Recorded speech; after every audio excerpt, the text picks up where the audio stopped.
if we become just kind of the sum of all of what you are given attention for, it makes me wonder what we're leaving behind and what the cost of that is.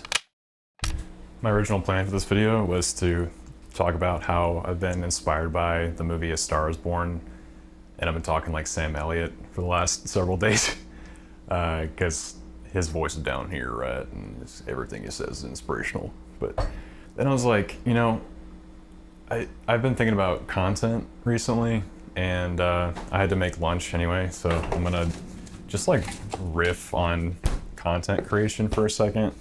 And if you're in this space, like you already get that. We're kind of, people call it like a rat race, people call it, you know, like a treadmill. But there's this idea that like we have to be posting content all the time. What I've been thinking recently too is it's super ironic that the word content is the same word as content. You recognize that too? It's as if like the more we make, it's just not going to be satisfied. Like the internet won't be satisfied. That's actually like scriptural too, in a sense, because I think it's Proverbs. It says something like your eyes will never be satisfied. And I think I can speak for myself in saying I haven't posted in a long time just because I've been busy like building a business. But I started this because I love doing it, right? Making videos, making content and stuff. The original reason I got into this is kind of evaporated. It's kind of changed so much, and it's just become, the internet and posting has just become this weird thing. I don't know if you feel that too. But sometimes I feel like there's this pressure to make a certain kind of content, a certain kind of video or a certain kind of post. And while, at least for me, like when I'm doing that, I want to fight against it so badly because it's not even stuff that I would watch, you know. But even for my personal pages, when did it become this like performance, right? Where we're not posting stuff that we actually like anymore. We're just kind of posting what we're getting attention for. That's really silly. Like, think about it this way: like you have two posts that you like, or two things that you like that you want to post, and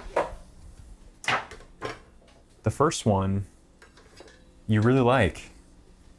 It's something that really inspires you and something that is super meaningful to you.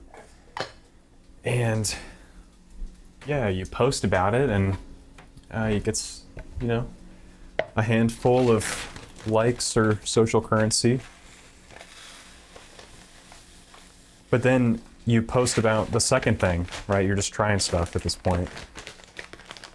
The second thing is kind of an interest of yours, but it's not as exciting as the first one. And it blows up. It gets a lot of attention. Much more attention than the first thing that you really like. And that feels more like you. Well, it's kind of a tragedy to think that we would change how we feel about those things or what they mean to us based on the attention that we get for those things. And it makes you wonder, if you just step way, way back, how much of us over the last decade are just different people than we were previously. Because remember when the internet came out, I mean, we just kind of shared stuff. We just kind of riffed. We just made something and we posted it, and there wasn't this pressure around it. It wasn't necessarily our performance. It wasn't for any particular reason. We just shared. And that was like the key word, like sharing. We shared, right? We shared our thoughts, and it was a lot more organic. And don't even get me started on AI. But what are we doing if the things that we're making, we're being influenced to change based on what people think about the things that we are putting out into the world, especially as artists? Like if you're an artist and you've felt this pressure and you're going down a path that you're just like, what am I doing? Maybe there's a trend, maybe there is this thing that's popping off on the internet, and to get a lot more followers, to get a lot more attention or a lot more views or eyes or likes or whatever, that it'd be a tragedy to take the thing that you love, right, and just go down this road of appealing to people who don't like you for you and like you for the things that you're making and the things that you're trying to say and the things that you're putting out into the world. Instead, it's just everything is looking the same. Like you go to the Discover page, everyone's using the same colors, everyone's using the same fonts, you know, and they're putting them in the same spots, and they're using the same, like for right now, the wide angle cameras, and they're going down, and then I'm being sold all these courses, and all of these ads look exactly the same, they sound the same, you know, and they're designed and reverse engineered to grab your attention. And I just feel like that should offend you and I. That should offend us. I think my salmon is burning right now. If you put things out into the world and they don't get a ton of attention, but it just means a lot to you to put it out there, first and foremost. That's amazing. And the world needs you to do that, because the alternative is us continuing to go down this road where everything is going to have an ulterior motive. Every post is going to have, it's going to need you to interact with it. What kind of a world is that? Why, like, what are we doing on social media at that point? The world needs you to share that thing that doesn't need people's attention. It just is. And as you make things and as you share things, you realize like that is what you're leaving behind for the world to just discover and the world to just uncover. And the beautiful part about that is, like, you're gonna draw in people into your tribe, so to speak, people who are for you, you know? People who actually care about you and the work that you're doing. Do we want this massive following of people who don't really actually know who we are? They might be following you for an aesthetic or a trend or this thing that you offer or whatever. And all the while, we are presenting a version of ourselves that might not actually be who you are, who I am, truly, fully, you know? It seems like all of us are kind of hiding in this like social mirage, right? I think you and I lose a lot when we're so focused on what other people think. And I'm so guilty of that, of caring about what other people think.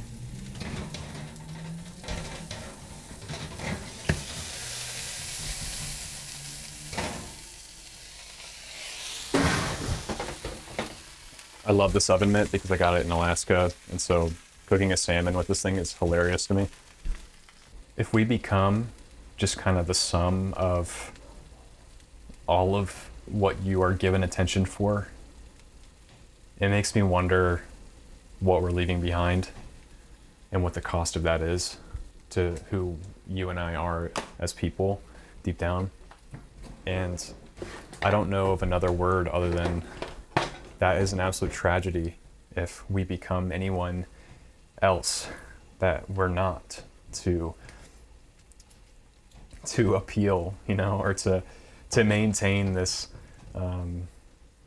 this persona or anything. And yeah, I just, as I reflect on my own content, I just think that it's a tragedy if you and I are not ourselves as we're making things.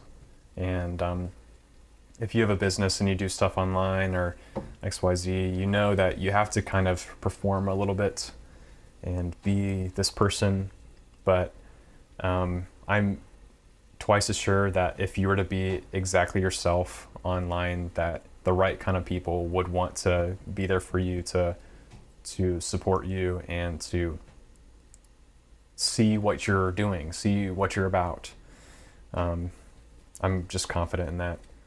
I want, looking forward to be myself, truly who I am. It's pretty good. I think I cooked it a little too long.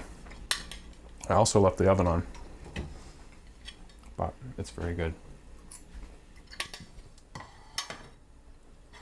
This is actually the secret to all my shoots. People keep asking me, you know, how I'm so fit. Oh man, you're holding that big camera. that must be really heavy. I'm like, oh yeah, buy my course. In my course, got a special section on diet. And I mean, I just let you in on the secret. So you're welcome. Yeah, this video is gonna automatically charge your credit card afterwards. So you better click away before it gets you, before it nabs you. I'm doing a paid subscription to this content. Oh man.